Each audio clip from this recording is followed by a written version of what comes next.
Hello and welcome to the Durham Talents channel. My name is Jesse Durham. For today's video, I'm going to be sitting down with my friends Bill and Kate. I've met Bill and Kate through the professional setting of the Infinite Banking concept. We're part of the same mastermind group where we get to talk about our experiences helping clients, guiding prospects, the whole gamut, and they were kind enough to sit down with me today to share their origin story with the Infinite Banking concept, so I hope that you enjoy.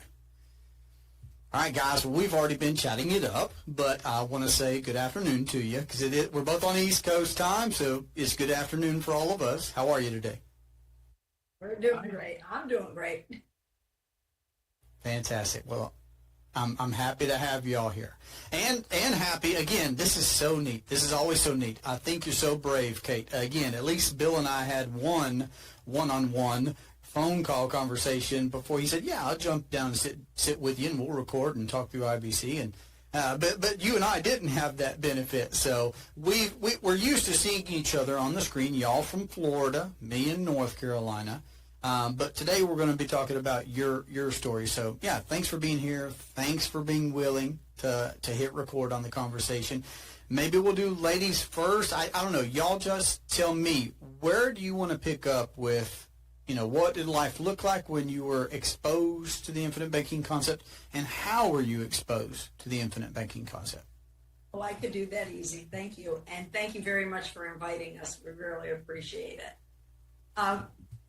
I had no idea. It all started for me when I met Bill, and I didn't even know what he did for work, for anything. So we went to a Christmas party. We were only a second date or so, and it was a Christmas party. He walked away, and I was listening to a bunch of people talking at the table because it was from a real estate investors group that he went to, and they were all talking, and they happened to be his clients. And I had no idea what they were talking about, but what they were talking about, how to use the policy, how you use your money over again, how you can borrow, pay it back, and all of that. And I just thought, that's really neat. That sounded good. And I was in a position at that time that I was just selling a manufactured home I had. I was already in the house that I'm in now. But I thought, well, once I sell that, I'm going to put the money in the bank, and then I'm going to go ahead and just pay off my mortgage on this house, and then at least I won't have a mortgage. But then after hearing Bill's clients, I thought, that's interesting. So we're driving home, and I look at him, and I said, I don't want to do what I was going to do. I want to do what you do.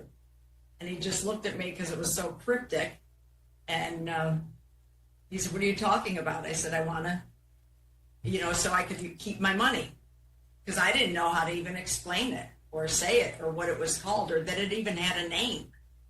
I mean, I had no idea. So, but it is, it's changed my life from the dreaded words in my life of I can't afford it to every time either my sisters or anybody asking me to do things, just on a tight budget, because I'm also a flight attendant and we don't make a ton of money. It's a misconception, and everything was, I just can't afford it. And now, way fast forwarding, I am now in the process that I'm going to be loaning one of my daughters and son-in-law a pretty good sized chunk of money to pay off one of their cars. So it's definitely changed my life. Well, tell me, how long have you been a flight attendant? I've been a flight attendant for 30 years. So I started when I was 5. But I was not prepared to do any math there, Kate. There was no follow-up question there about math. I've been flying for 30 years. Very cool. Very cool. All right, so let me dig deeper right there on can you remember anything that you overheard Bill and everybody talking about that exactly pricked you to say, oh, that sounds good? What sounded good? Can you remember anything? I don't know what aspect of how he was saying things or describing things that provoked that curiosity in you. He didn't say anything to me. I had no idea what he did. It was the clients sitting at the table and they were talking, and the one woman who has a policy, Olga, she was talking about her mother and how she wanted to get one for her because it was so good because she could put the money in here and then she could borrow against it. And the money was, it's just the way they were saying how it was still going to be there and they could just pay it back and keep using it over, and how it helped her to get out of debt. She had a lot, I guess, some debt. I don't know how much, but she had some things that she was trying to get out of, and it had really been helping her. So she said she wanted to get her, I don't know if she had kids or not, but it was another relative in the family involved in it because it was working so well. And I always thought you had to be wealthy to get whole life insurance. I didn't think, in fact, that was one of the things I said to Bill on the drive home was, well, I don't have a lot of money, so I don't know if I can really even do this. But, as a matter of fact, I could, and I did. So they just talked about how they used their money over, and that intrigued me.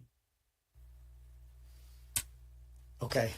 I see so many things that I'm further curious about. I love it. That's so neat. All right, you're hearing something that inspires you. You want to do it, and then at the same time, you dealt with a misconception that we now help people through, which is, well, that does sound amazing, and they're excited about it, and they want their friends and family members to do it, so it's obviously good for everybody, but can I? And once you hear that it's whole life insurance, is that going to be prohibitive for me? And do I have enough money to do that? So neat. We could have a conversation there. So I guess let me pause. I don't know. What were then, beyond do I have enough to get started? What were any other sticking points, maybe, Kate, that you were either having to work through or get answers for? What resources did you turn to? What did it look like for you to get enough good answers to your good questions for you to decide, I'm implementing this? I really just talked to Bill about it, but one of my other big concerns was the premium. Because, like I said, as a flight attendant, when I looked at what my premium was going to be, and what I earned as a flight attendant, just as a base, there's ways to augment it, but still, you can't count on that. It was like, oh my gosh, how am I going to afford it? So now I knew I could do it. I had the money and I could do it, at least the first year, because I had the sale of the house and I had that, the house was paid for. I didn't have a mortgage on it. So whatever I sold it for was just coming back to me. And so now I knew I could do it the first year. But then when I saw what the premium was, I was like, whoa, how am I going to do this? It was like everybody else, like a lot, I won't say everybody, but like a lot of people we talk to, and it's scary. But then Bill explained to me the different ways that we could handle it for paying for it, that I didn't have to pay the second year annually if I didn't want to. I had options. I could do 6 months. I could do 1 month at a time. I could borrow from my cash value. I could, so there were a lot of things. I went, oh, okay. I don't know why I wasn't scared, because I really wanted to do this. It kind of took my breath away when I looked at the premium and it was like, oh, what am I going to do? But then once he explained it, I thought, okay, I have great faith in God and I know he's going to watch over me. And I just felt like, let's go for it. Let's do it. And now I'm in my third year and I've done them all annually and maxed my PUA to the point where now I'm looking for another policy. Very cool. Very cool. Well, if I use the expression, Bill will have heard this as well, just because we've talked about, we both enjoy listening to James Nethery's podcast, Banking with Life podcast, and he'll use the description that, well, if you don't raise your eyebrows some, at the premium, it might not be significant enough for your life to actually move you towards your goals. So, and I've adopted that. I like that. Even the facial expression that you just gave a second ago as you're describing, what it looked like to consider, okay, year 2 is going to come around. How's that going to look? And, that's just when you know that it's serious. If it'll make you raise your eyebrows some, we're at least probably talking about serious numbers, which obviously it was for you. Okay, so cool. So you had a resource in Bill.